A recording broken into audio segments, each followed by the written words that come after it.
Sonríe que Jesús te ama. Amén. Qué bueno que hayas podido venir esta tarde. ¿Te puedes tomar tu lugar, por favor? Qué bueno que hayas podido venir. Hoy damos comienzo a este tiempo de congreso, de presencia del Señor, de palabra del Señor. Y qué importante sería, hermano, hermana, que usted se pueda descubrir delante del Señor. Que usted se pueda descubrir. ¿Cuántas veces queremos aparentar algo que realmente ni somos ni estamos? ¿Sí? Quizás yo puedo aparentar delante de usted, usted pueda aparentar delante de mí, cosa que ni somos. Qué bueno que en esta tarde y en estos días usted no intente aparentar delante de Dios, sino que usted pueda decir: mira, Señor, quito mi careta, así soy, así estoy, te necesito en mi vida. Amén. Porque son a los orgullosos a los que Dios resiste, pero a los que se humillan y le buscan son los que Él levanta. ¿Cuántos quieren ser levantados por el Señor? Y yo. Sí. Con que déjate ministrar por el Señor en esta tarde. Sí, ya con el tiempo de alabanza y adoración. Hemos invitado con nosotros unos pastores de Sevilla, Manuel Lauriño y su esposa Isabel. Sí. Llevan mucho tiempo en el Evangelio y llevan también mucho tiempo pastoreando en Sevilla. Comenzaron solos, prácticamente solos en su casa. Sí, allí con sus hijos, haciendo cultos, haciendo reuniones. Y ahí el Señor comenzó a hablarles y la casa se quedó pequeña y buscó un lugar de culto. También se hizo pequeño. Y ahí él recibió una palabra del Señor. Y la palabra era que Dios traería miles. ¿Sí? Hoy él está pastoreando una iglesia con mucha gente. ¿Sí? No solamente en España, en Sevilla, sino tienen diferentes lugares también de culto y también en Londres tienen una... ¿Aprendiste a hablar inglés, Manuel? No. De aprender inglés, ¿no? Bueno, hay traductores por ahí, sí. Pero tiene iglesia en Londres, ha escrito varios libros, ¿sí? Y yo creo que hacemos bien en abrir nuestro corazón para poder recibir la palabra del Señor. Amén. ¿Sí? No viene cualquiera. Viene alguien que está siendo usado por el Señor, como os dije, ¿sí? De una forma muy hermosa y con la palabra del Señor. ¿Sí? Tiene una congregación que el 90%, como esta, ¿verdad? El 90% sí son latinos. Un 1%, 2% españoles, o un poquito más. Un 10% españoles. Sí. Bueno, cuando yo estuve este verano en su congregación, yo no le dije nada. Yo me presenté allí con mi esposa para tener un culto, ¿sí? Estábamos de vacaciones y dijimos: vamos a ir a una iglesia, vamos a ir a celebrar al Señor. Y dijimos: ¿dónde vamos? ¿Dónde vamos? Digo: a Huelva no, porque como vaya a Huelva, los pastores cuando me vean entrar, Manuel, digo: no quiero ni predicar ni cantar, no quiero nada. Quiero simplemente sentarme y recibir, que también tengo necesidad de recibir, ¿sí? Con que allí mi esposa y yo dijimos: pues vamos a ir a la iglesia de Manuel Lauriño, que nunca he estado allí. Bueno, he estado, pero no predicando él ni... Y allí nos sentamos y nada, lo pudimos saludar. Y ya nada más que me vio: Manuel, pasa, saluda. No, nada, no quiero saludar, nada, no quiero hacer nada. Solamente vengo a recibir. Y la verdad que fue un gozo y una alegría poder estar con ellos allí en la congregación, de escucharlo ahí predicar y de ver a la gente que tienen, sí, tan cercanas también como ellos, que son muy cercanos, ¿eh? Y la verdad que disfrutamos mucho. Con que esta tarde, mi hermano y mi hermana, me gustaría que pudiésemos darle un aplauso de cariño, ¿sí? Como solemos hacer a Manuel e Isabel, que pueden pasar por aquí, por favor. Isabel, por favor, pasa por aquí. Que pueda dar una palabra, un saludo, Isabel. Dice que detrás de un hombre de Dios hay una gran mujer de Dios. Entonces... Que el Señor les bendiga. Es una bendición y una alegría estar aquí en medio de la congregación adorando al Señor. Y siempre digo cuando voy a algún lugar nuevo, y quizás soy pesada, pero ustedes nunca la han escuchado, pero solo me pasa en la casa del Señor. Y yo creo que a ustedes también les pasa, que van a un sitio, no los conocen, pero ya son como si se conocieran, ¿no? ¿Es verdad? Me pasó con vuestros pastores, yo me acuerdo que los vi, fui a saludarlos y como si los conociera. Es la segunda vez que los veo, pero era como si yo los conociera. Y es porque todos somos hijos del mismo Padre. Así que hemos venido hoy a celebrarle a nuestro Padre, a agradecerle lo que Él ha hecho por nosotros y estemos en la expectativa. Como bien ha dicho el pastor, llevamos ya pastoreando unos cuantos años, tenemos 3 hijos, 6 nietos y estamos sirviendo al Señor con todo nuestro corazón. Que el Señor les bendiga.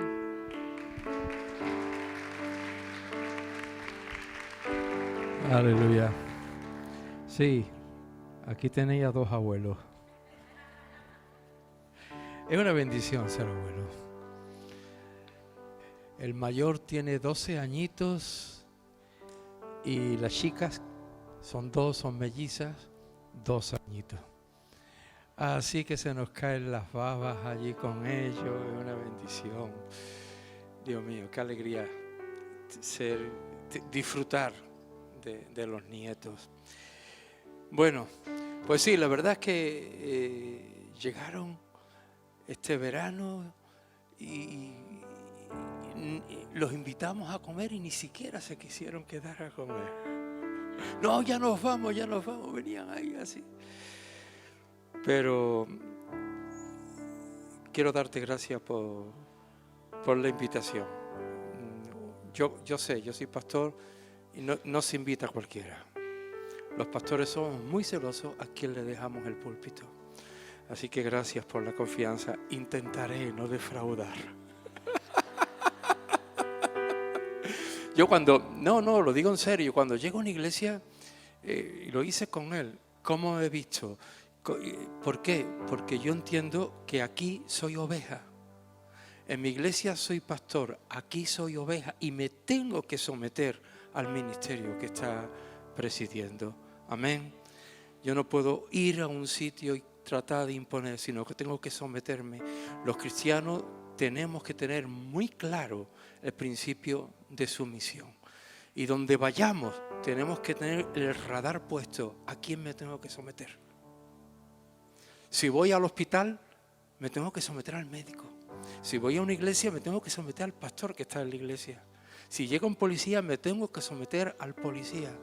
Tenemos que tener esa disposición de buscar la persona o personas a las que nos tenemos que someter.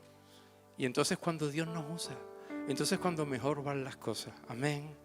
Como decía antes en la predicación y compartía vuestro pastor, si somos orgullosos, Dios no se va a mover. Tenemos que someternos. Y es muy fácil decir, me someto a Dios. Es muy fácil. Pero lo difícil es someterte al hombre. Cualquiera se somete a Dios. Pero someterse al hombre ya es más difícil. Y Dios nos llama a que seamos gente que aprendemos a someternos a Dios y a los hombres que Dios pone en autoridad. Amén. Pues gracias, Manuel, por la invitación. Vamos a empezar con el pasaje de Lucas capítulo 4, versículos 38 al 39. De la camilla al servicio. Dice la palabra del Señor. Entonces Jesús se levantó y salió de la sinagoga y entró en casa de Simón. La suegra de Simón tenía una gran fiebre y le rogaron por ella. E inclinándose hacia ella, reprendió a la fiebre y la fiebre la dejó. Y levantándose ella al instante, les servía. Esta era una mujer que había entendido el reino de Dios. Era una mujer que había entendido la importancia del servicio. Había entendido que Dios le sanaba para que sirviera. no la sanaba para que disfrutara de la sanidad solamente, sino que la sanaba para que sirviera. Y a veces tenemos que captar esa idea. Hace tiempo estábamos empezando y me vino una señora con un problema de la pierna impresionante. Y me la trajeron unos hermanos. Mira, ora por ella que está malita y demás. Oré por la señora. Y la señora se sanó.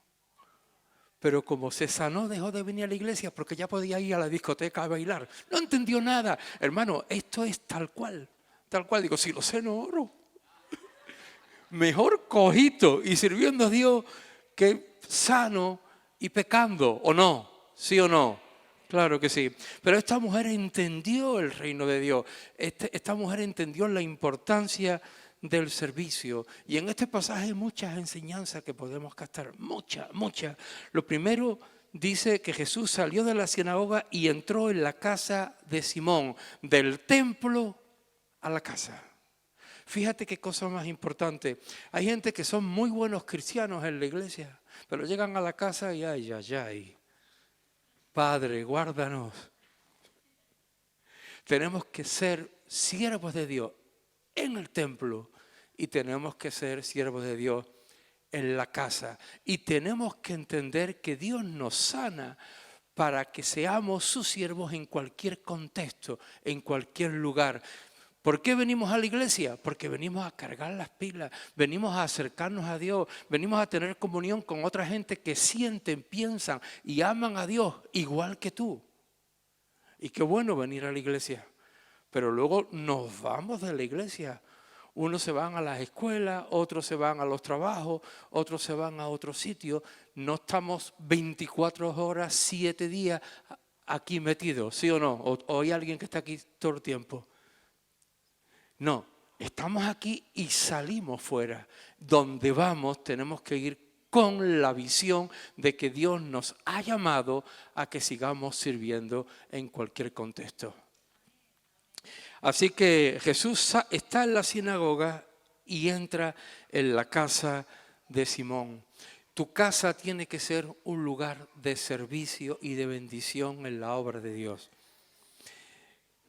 Yo les enseño a la gente que hay dos tipos de hogares. Hogares centrados hacia adentro, es una cosa que yo inventé. Y hogares centrados hacia afuera. ¿Qué es un hogar centrado hacia adentro? Es un hogar donde las puertas solamente se abren cuando se recibe un beneficio, donde nadie entra en esa casa, en ese hogar, a no ser que yo reciba un beneficio. Hogares centrados hacia afuera son aquellos que entienden que tienen que dar a otros, que tienen que ministrar a otros, que han entendido que Dios les ha llamado para que abran las puertas de su casa y puedan hacer una obra tremenda para el reino de Dios. Dios nos llama no solamente a que estemos en casa, en la casa de Dios, sino también que nuestra casa donde vivimos también sea un lugar de bendición, que abramos las puertas para que otros conozcan al Señor y puedan honrar y servirle. Amén. Tu casa es un faro, tu casa es un lugar de proclamación de la palabra de Dios. Jesús lo sabía y Jesús fue a la casa de Simón y allí también hizo la obra de Dios. Fíjate en Lucas capítulo 4 versículo 40. Dice, y al ponerse el sol, todos los que tenían enfermedades de diversas todos los enfermos de diversas enfermedades los traían a él. En Marcos se especifica que la gente se agolpaba a la puerta de la casa de Simón. El Señor siguió ministrando en la casa de Pedro. El Señor no se quedó solamente ministrando en la iglesia, sino que ministró y no se sabe hasta qué hora. La gente llegaban y la gente llegaban y la gente llegaban y ahí se hacía la obra de Dios. Y tú me puedes preguntar, ¿y qué se puede hacer en una casa? ¿Qué cosas se pueden hacer en una casa que glorifiquen a Dios? Pues mira, hay muchas cosas, pero vamos a ver algunas. Hechos 5:42 dice, y todos los días en el templo y por las casas no cesaban de anunciar y predicar a Jesucristo. En tu casa se puede predicar a Jesucristo. ¿Sí o no? ¿Sí o no? Claro que sí. Si tú no entiendes esto, te vas a encerrar en tu casa, vas a cerrar la puerta y adiós muy buena. Pero Dios quiere que tu casa sea un lugar donde se proclame la palabra de Dios. ¿Qué otra cosa se puede hacer en la casa? Pues Hechos 12:12 dice, y habiendo considerado esto, llegó a casa de María, la madre de Juan, el que tenía por sobrenombre Marco, donde muchos estaban reunidos orando. ¿Qué otra cosa se puede hacer en tu casa? Orar. Es más, yo, si os digo la verdad, oro más en mi casa que en el templo. Yo estoy mucho tiempo en mi casa. Antes yo he trabajado hasta que me jubilé con 50 años, pero ahora, desde los 50 años, soy un privilegiado, estoy jubilado con 50 años. Ya tengo 67, aunque no lo parezco, ¿verdad? Parezco más. Un chavalote, parezco más. Pero fíjense, desde los 50 años yo ya estoy en mi casa y en la iglesia, en mi casa y en la iglesia. Y estoy más tiempo en mi casa que en la iglesia. Y oro más en mi casa que en la iglesia. Es importante que nuestra casa se convierta en un centro de adoración a Dios. Amén. Muchas cosas de la iglesia se conquistan en mi casa. Las cosas que luego llegan a la iglesia y que la gente dice, wow, ¿qué ha pasado? Yo ya sabía, porque en mi casa Dios me había confirmado. Había estado orando, había estado clamando y había sentido la confirmación de parte del Señor. Porque hay oraciones que yo no siento la confirmación. Yo no sé cómo te pasa a ti. Yo oro porque yo sé que tengo que orar, pero no siento ninguna confirmación. Pero hay otras oraciones que oro y de pronto ¡pash! Aleluya. Ya está hecho. Ya está hecho. Sé que ya está hecho. Sé que solamente tengo que esperar que ocurra porque ya en el mundo del Espíritu se ha ganado y ahora ya va a descender en el momento de Dios aquí abajo a la tierra. Comentaba a mi esposa antes a vuestro pastor. Hicimos una iglesia grande y nos quedamos sin habitaciones. Todo era salón de iglesia. Porque un buen día, éramos unos 15, y estaba orando y Dios me dice, te voy a dar una iglesia para 1000 personas en esta zona. Éramos 15. Yo, inocente de mí, empecé a dar vueltas por allí buscando un local para 1000 personas. Allí en Pino Montano no había nada. Y lo que había, qué barbaridad, ¿quién pagaba eso? En el sitio que estamos ahora, era un maizal. Un maizal. Pasaron los años, a mí se me olvidó eso. Pero hubo una sesión del ayuntamiento, nos dieron ese terreno, empezamos a edificarlo y un buen día me acordé. Digo, anda, aquí está. Aquí está, han pasado 20 años, pero aquí está. Es que las cosas de la tierra hay que ganarlas antes en oración, clamando a Dios. Y el cielo gobierna la tierra.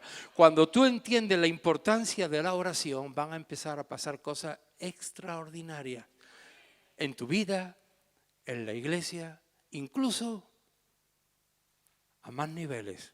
Amén. Por eso tu casa tiene que ser un lugar de oración. En el templo y por las casas no cesaban de anunciar y predicar a Jesucristo. Y la iglesia se reunía en casas para orar.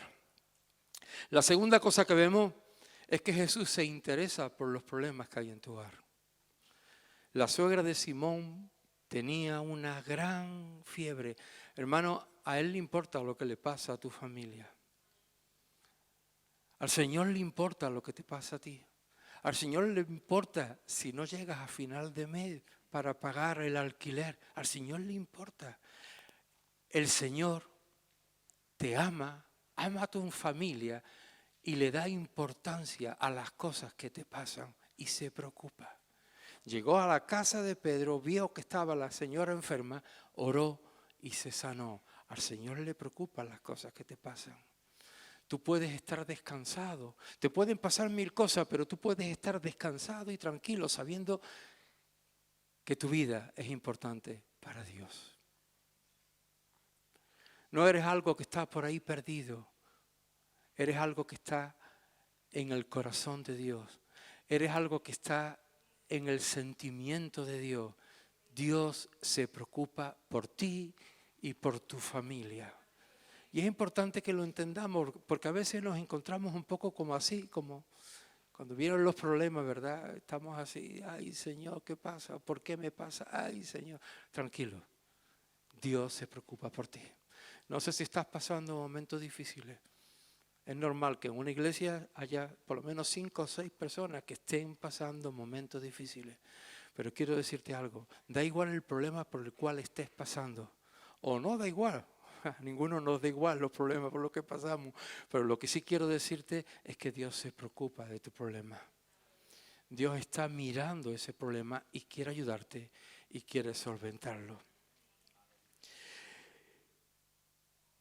Y le rogaron por ella. Dios nos ha dado el ministerio de intercesión. Estamos para orar los unos por los otros. Somos guardianes de nuestros hermanos. No somos Caín, somos guardianes de nuestros hermanos. Cuando algún hermano te diga, por favor, necesito que ores por mí, ni te lo piense.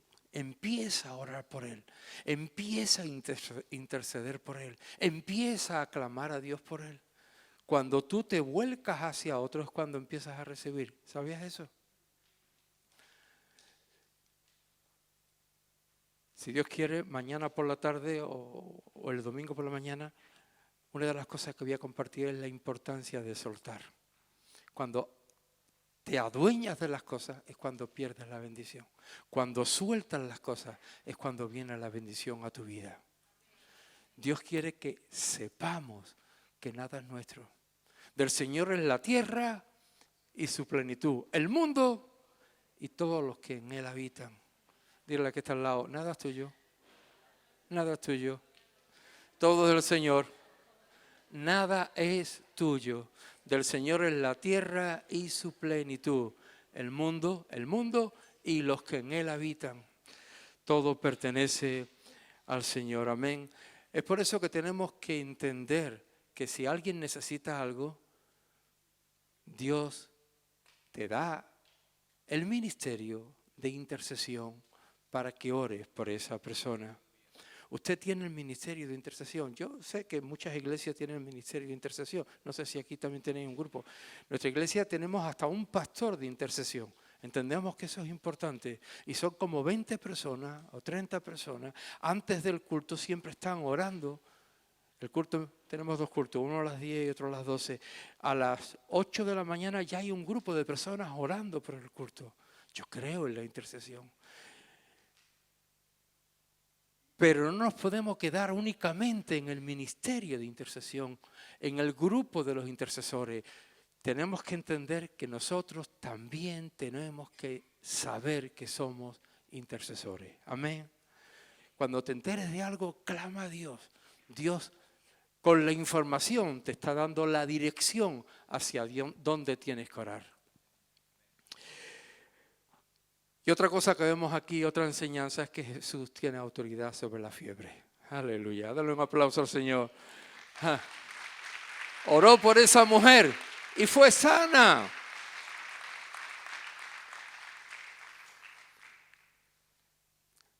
¿Cómo se sabe si un niño está con fiebre? Cuando está quieto. Si un niño está corriendo por un lado y para otro, está malito, no sé qué, no tendrá mucha fiebre. Cuando un niño se pone con fiebre, se queda quietecito, amodorradito, ahí que no. ¿O no? Claro que sí. A ti te pasa igual, ¿eh? Cuando tienes, me duele la cabeza, me duele la rodilla, pero tiras para adelante. Pero cuando te queda, te da la fiebre, te inutiliza. La fiebre tiene la habilidad de inutilizarnos. Hay muchas cosas que inutilizan al ser humano. Cosas del pasado. Tragedias del pasado, abusos sobre nuestra vida que tuvimos en el pasado, traumas, problemas diversos carga por un pecado, vergüenza por un pecado que un día cometimos y que nos están amargando y que nos están inutilizando. El Señor viene a sanarte de esa fiebre. El Señor viene a quitarte eso que te impide el servicio al 100% ahora en el día de hoy. Y cuando llega a la mujer, cuando llega a la suegra de Pedro, se inclina hacia ella. No hizo el milagro de lejos, ¿verdad? Sánate. No, se acercó hacia ella. El Señor se acerca a nuestra vida. Él no solamente se preocupa por ti, sino que se acerca a ti. ¿Para qué te sana Dios? ¿Para qué te restaura Dios? ¿Para qué sirvas? Levantándose, le servía. Dios te sana para que le sirva. La bendición de Dios no debe acabar en nosotros, tiene que extenderse mucho más allá y servir en el reino de Dios. En nuestra iglesia tenemos gente que de verdad sirve. Yo a veces digo, soy un pastor privilegiado, como el 50 o el 60% de la gente de la iglesia sirven en algo. Pero hay un 40% que no hay manera, hermano. Yo ya no sé qué hacer.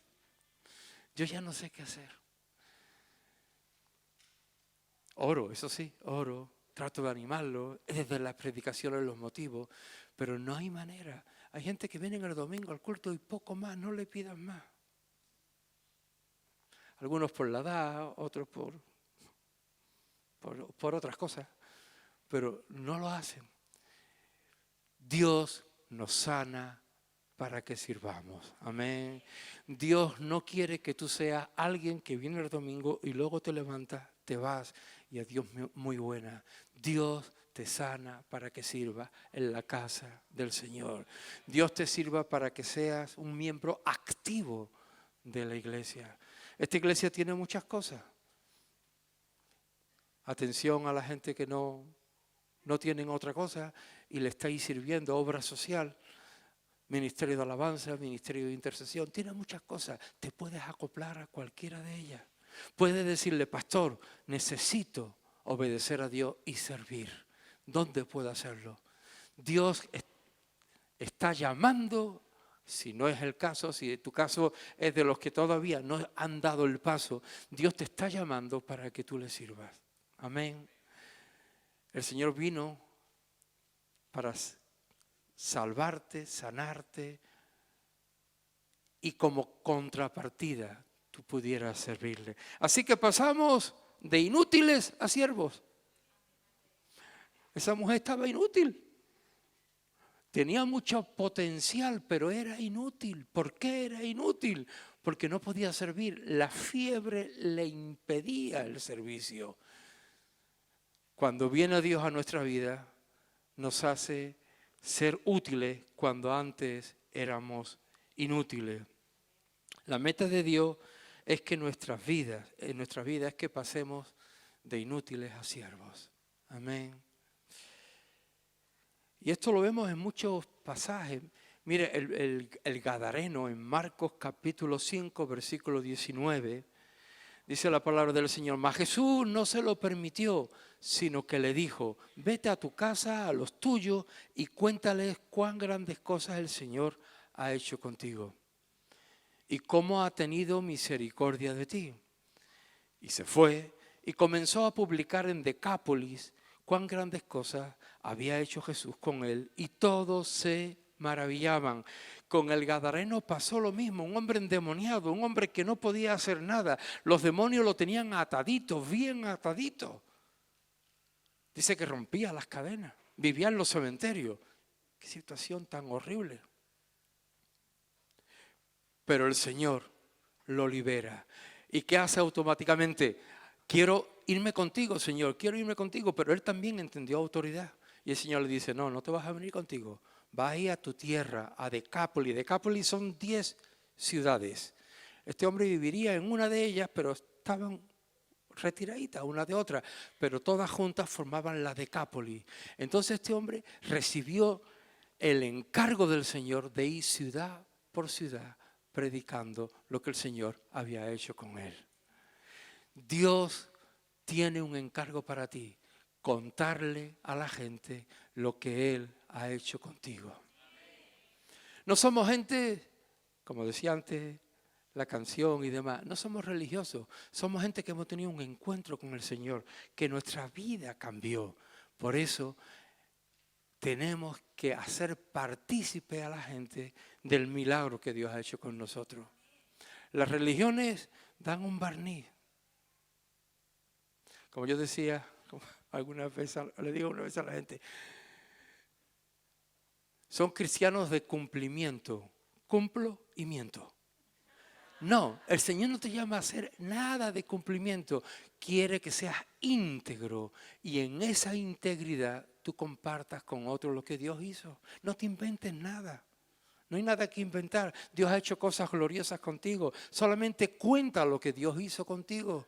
Y la gente se va a quedar impactada porque la gente necesita el toque de Dios. La gente necesita ver a cristianos, a personas como tú y como yo, que hemos tenido un encuentro con el Señor y que nuestra vida cambió totalmente.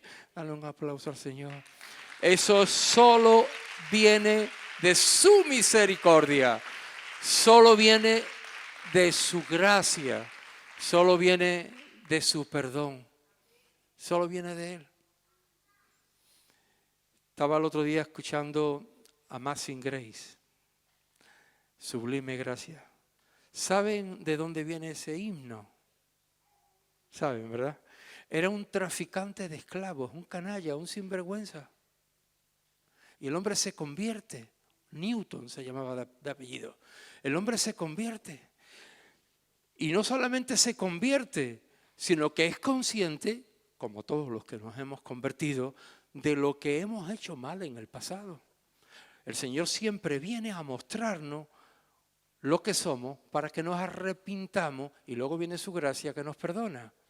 No podemos seguir patinando sobre el pecado y aquí no pasa nada. No, tiene que haber arrepentimiento. Y este hombre, cuando ve la realidad de su vida, cuando ve la barbaridad que había hecho día tras día como si fuera lo más normal del mundo, se arrepiente, pero se siente indigno, se siente un pecador, traficante de esclavos, no es cualquier cosa.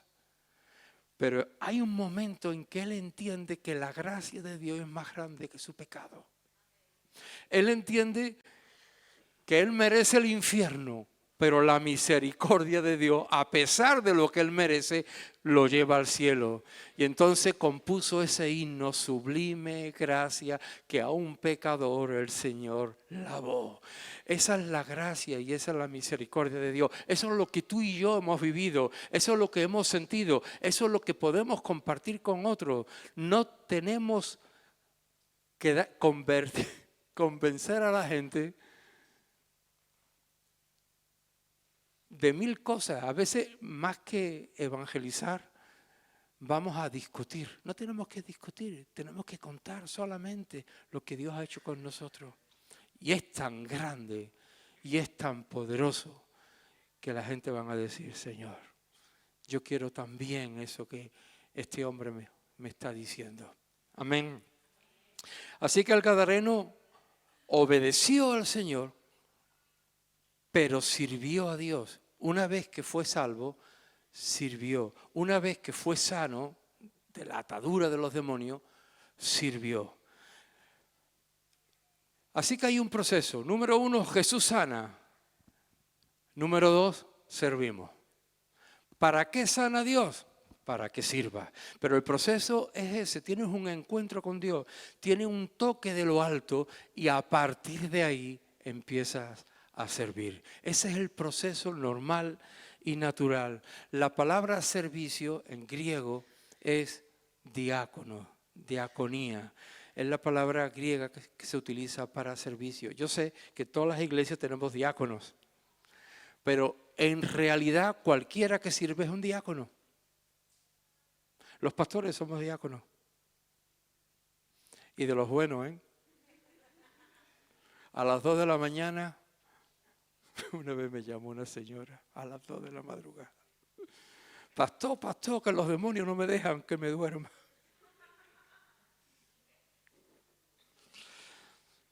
¡Wow! Y al día siguiente a las 7 de la mañana tenía que levantarme para ir a trabajar. ¡Ay, Señor! A veces la gente no entiende o se ven tan agobiados que buscan la ayuda del pastor. Y ahí los pastores están sirviendo. Hermanos, tenéis un tesoro aquí. Gente que sirven a Dios. Gente que han entendido el principio del servicio. Cuando alguien le dice a Dios, Señor, quiero servirte en el ministerio, lo que está diciendo es, quiero ser un diácono, quiero ser un siervo a tiempo completo, quiero estar a disposición de toda la gente que necesitan de tu ayuda. Aleluya. Así que Jesús mismo era diácono. ¿Qué dice? Pues mira, Mateo 20:28. Como el Hijo del Hombre no vino para ser servido, sino para servir. En griego el original es diácono. Y dar su vida en rescate por muchos. Hace unos años vino a Sevilla Nicky Cruz.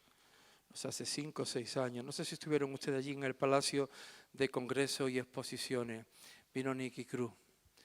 Para los que no lo sepan, Nicky Cruz era un bandido, pandillero, puertorriqueño que vivía en Nueva York, en los barrios feos de Nueva York. Drogas, asaltos, peleas, asesinatos, todo tipo de pecado. El pecado más raro, más malo que se te ocurra a ti, seguro que lo cometió Nicky Cruz. Un hombre perdido, un hombre de una vida terrorífica. Un buen día un hombre llamado por Dios y que entendió el principio del servicio, David Wilkerson, recibe un llamado de Dios a ir a predicarle a este tipo de personas. Más de uno hubiésemos dicho, Señor, ¿tú estás seguro? Y Dios lo llamó a que fuera a esos lugares donde no solamente iban a rechazarlo, como ocurrió, sino que su vida estaba en juego. Y empezó a predicar allí, burla, rechazo, insulto. Y en una de estas, coge a Nicky Cruz y empezó a predicarle el Evangelio. Nicky se mete la mano en el bolsillo y saca una navaja y se la pone en el vientre. Todo parecía que se acababa el ministerio de David Wilkerson. Todo apuntaba a eso. Pero entonces, con la navaja en la barriga, David Wilkerson dijo, aunque me mates y me partas en 1000 cachitos, cada uno de los trozos te seguirá amando, Nicky. Nicky salió corriendo de allí y eso lo llevó a buscar a Dios y se convirtió de verdad. Ahora tiene 87 años. Hace 5 o 6 años estuvo, 80 y tantos años, estuvo predicando en Sevilla. Un abuelete de 87 años. Y era muy gracioso porque tú lo veías con 80 y tantos años. Pero hablaba así, andaba así como los pintillas estos. Tú ya sabes que tienen su forma de andar y su forma de hablar. Hablaba igual. No había cambiado la forma ni de andar ni de hablar. Pero era una persona nueva que predicaba el Evangelio e iba sirviendo a Dios por todos lados. Creo que con 87 años todavía está por ahí dando vueltas, predicando el Evangelio. Porque cuando Dios te sana tienes que servir. Cuando Dios te sana tienes que dar tu vida para que otros tengan también la bendición y la oportunidad de conocer al Señor. Hermano, ¿quiénes son salvos aquí? Levanta la mano. Dios te ha salvado con un propósito. Puede bajarla. Dios no te ha salvado para que tú juegues con las cosas de Dios. Hay cosas que las disfrutamos, el gozo del Señor, la presencia. Yo la disfruto y yo lo paso bomba. Cuando siento la presencia de Dios, yo lo paso bomba. Pero yo no me puedo quedar ahí. Tengo que entender que el servicio a Dios es mucho más amplio que los beneficios emocionales o espirituales que yo pueda recibir. Dios te salvó con un propósito. Te salvó con el propósito de que le sirvas. Te salvó con el propósito de que seas luz en Huelva. Algunos de ustedes Dios los ha traído de 10.000 kilómetros de lejos para que sean testimonios aquí en Huelva. No los han traído porque sí, os ha traído porque ustedes aquí en Huelva teníais que tener un encuentro con el Señor para ser luz, para ser testigos, para poder evangelizar, para que otros conozcan del Señor Jesús. Amén. Dios te salvó para que evangelices. Dios te salvó para que abras tu casa. Dios te salvó para que sirvas en la iglesia. Dios te salvó porque quiere utilizarte. Dios no te salvó para que te sentaras en la silla y escucharas predicaciones bonitas o no tan bonitas predicaciones. Dios te salvó porque quiere hacer cosas grandes con tu vida. Cierra tus ojos ahí donde está pues, el grupo de alabanza. Cierra tus ojos.